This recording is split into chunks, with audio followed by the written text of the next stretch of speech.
प्रतिनिधिगणों का मैं बहुत बहुत स्वागत और अभिनंदन करती हूँ। और स्वागत मैं राम के इस वर्ष में भी करती हूँ, क्योंकि इस वर्ष राम मंदिर में श्री राम लला की भव्य प्राण प्रतिष्ठा की जा रही है। तो इस राम को समर्पित इस वर्ष में भी आपका बहुत बहुत स्वागत है।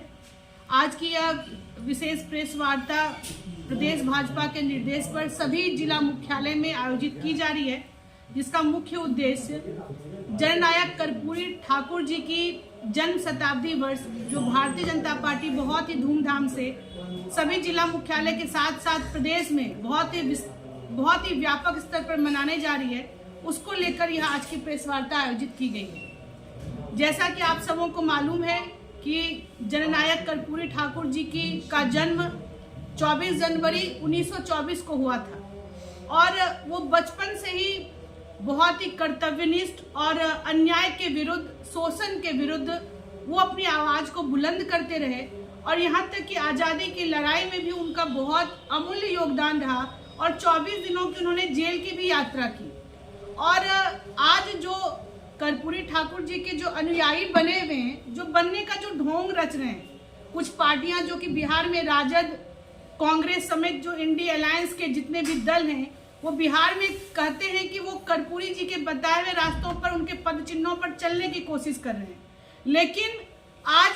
उनके द्वारा दलितों, शोषितों की आवाज को दबाया जा रहा है और उसका जीता जागता उदाहरण है कि भारतीय जनता पार्टी ने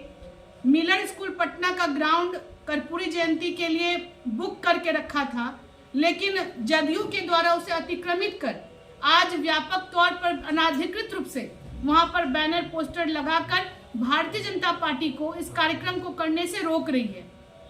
तो एक तरफ वो जननायक कर्पूरी के अनुयायी अपने आप को बताते हैं, दूसरी तरफ अधिकारों का हनन करते हैं। आपको सबों को मालूम होना चाहिए कि जो कर्पूरी जी जब 1977 में जब जनता पार्टी की सरकार बनी और कर्पूरी जी जब मुख्यमंत्री बने, तो उसमें जनसंघ का भी बहुत अहम योगदान था। कैलाशपति मिश्र जी उस समय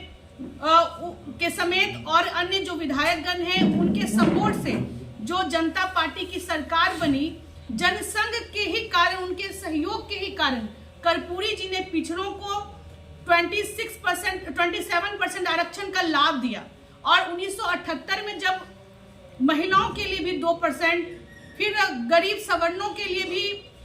3% और पिछड़ों के लिए 20%, यानी कि कुल 26% का आरक्षण का लाभ उन्होंने कर्पूरी ठाकुर की सरकार ने दिया, जो कि जनसंघ के समर्थन से जो सरकार चल रही थी। तो भारतीय जनता पार्टी शुरू से ही गरीबों, पिछड़ों की हितैषी रही है और जो बिहार में पिछड़ों को आरक्षण देने के लिए जो मुंगेरी लाल कमीशन का जो गठन हुआ था, उस समय कर्पूरी ठाकुर की सरकार ने नौकरी में पिछड़ों को 27% आरक्षण का लाभ देने के लिए जो उन्होंने कार्यक्रम चलाए थे, इसको जो उन्होंने लागू किया था, उस समय भी जनसंघ के विधायकों का उनको सहयोग मिला था। तो कुल मिलाकर हम यह कह सकते हैं कि भारतीय जनता पार्टी ने प्रारंभिक तौर से बिहार में गरीबों के लिए, SC ST पिछड़ों के लिए, अति पिछड़ों के लिए जो उनको हक हुकूक मिलना चाहिए, उसके लिए हमेशा से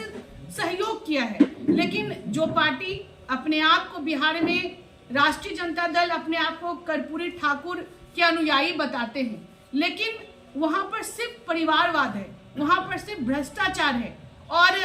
जो कर्पूरी ठाकुर जी राम राज्य की कल्पना करते थे, उनका मानना था कि राम राज्य होना चाहिए। उस राम राज्य की कल्पना को साकार जब भारतीय जनता पार्टी की सरकार करने जा रही है और जब केंद्र सरकार के नेतृत्व में, यूपी गवर्नमेंट के नेतृत्व में जब भव्य मंदिर का निर्माण हो रहा है, प्राण प्रतिष्ठा की जा रही है, तो ऐसे समय में भी राजद के लोगों के द्वारा हमारे देवी देवताओं के ऊपर, हमारे सनातन धर्म के ऊपर और यहाँ तक कि मर्यादा पुरुषोत्तम भगवान श्री राम के ऊपर भी आपत्तिजनक टिप्पणियां की जा रही हैं। और जो सरकार, जो इस पार्टी की जो नुमाइंदगी करते हैं, जो इस पार्टी के जो मुखिया हैं, वो इन सारी बातों पर मौन साधे हुए हैं, चुप्पी साधे हुए हैं। और मुझे तो लगता है कि जो बिहार की जो सरकार है, वो सत्ता के मद में इतनी चूर है और कि वो लोगों के लोकतांत्रिक जो अधिकार है, उसका भी वो दमन और हनन कर रही है।